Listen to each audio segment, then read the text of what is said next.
Hey everybody, Aaron here. Welcome back to another anime request review. I haven't done one of these in ages. Today we're going to be looking at Heaven's Lost Property, and I'm not even going to try to pronounce the Japanese name for it because I can't pronounce that.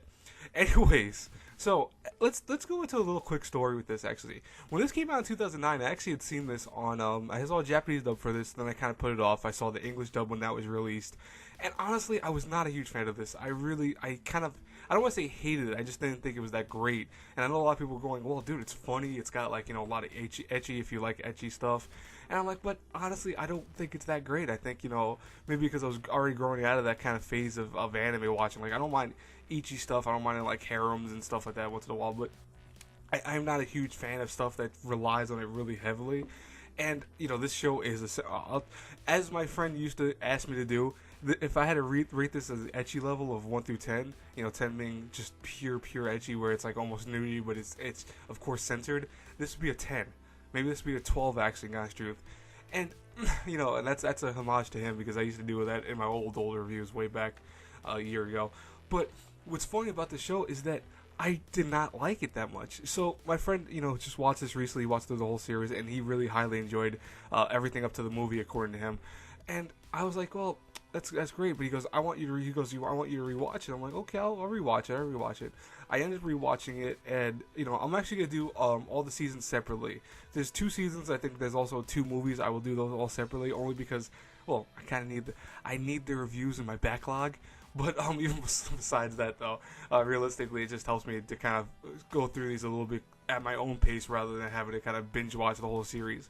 And I'll say, though, right now that I actually like this a lot more than I did before. I don't know why that is. I still don't like certain aspects of it, but let's talk about what the main kind of concept is for it. So we have our main character, Tomoki, who is this, typical high school guy. He doesn't really have anything per se, anything outlandish about him or outstanding about him. He just wants to be kind of peace and quiet. That's what he aims to go for.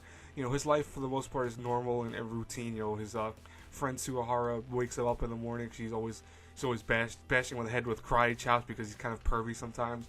But, it's normal for him. It's a normal lifestyle for him, at least.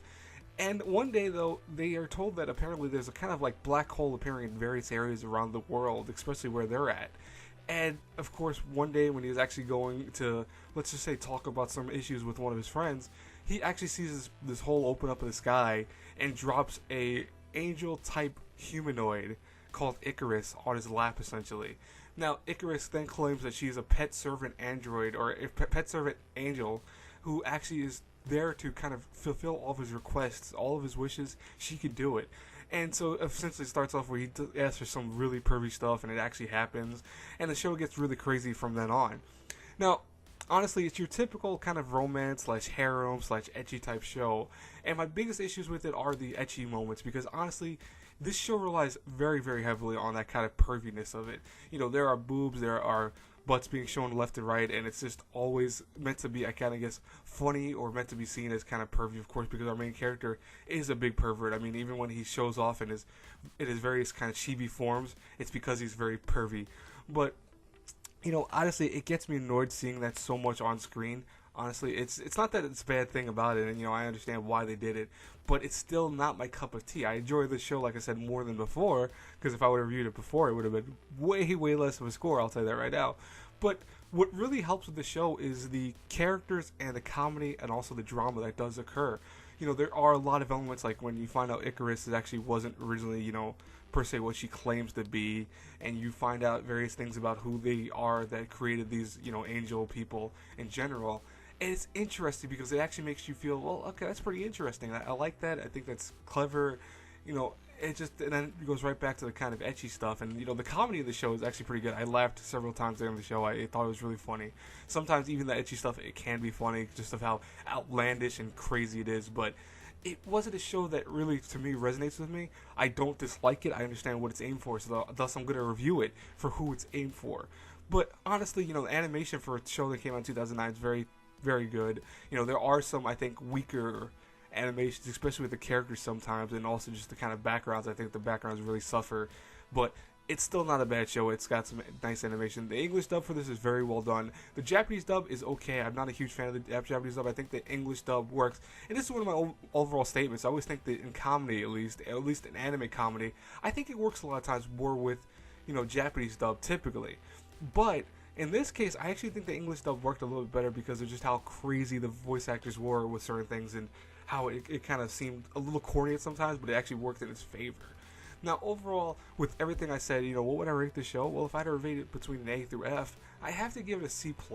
It's honestly, it's a good show. It's not, it's not anything amazing. I gave it a little bit higher on Mal. I think I gave it an 8 on Mal, and you're like, well, wait a second, because on Mal, I think the rating system's a little weird. I'll be honest with you. I don't want to give it a solid just 7 because I think that's a little too low, but I want to give it more closer to 8. So when I say C+ for this, I almost mean like it's almost a B-. It's close. It's very close, but it's not a B- character, territory for me.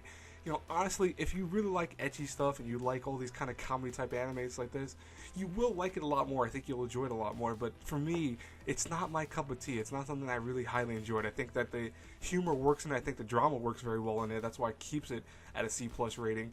But it just has too much kind of pervy, outlandish stuff that I really am not into in anime. But overall, that's it for my review today, folks. I hope you enjoyed it. As always, hit the like button, comment, subscribe, the whole nine. I'm not going to give you that spiel all the time, but it seems like I do, right? And as always, until I pass across again in the next review, have a good one, everyone. Bye-bye.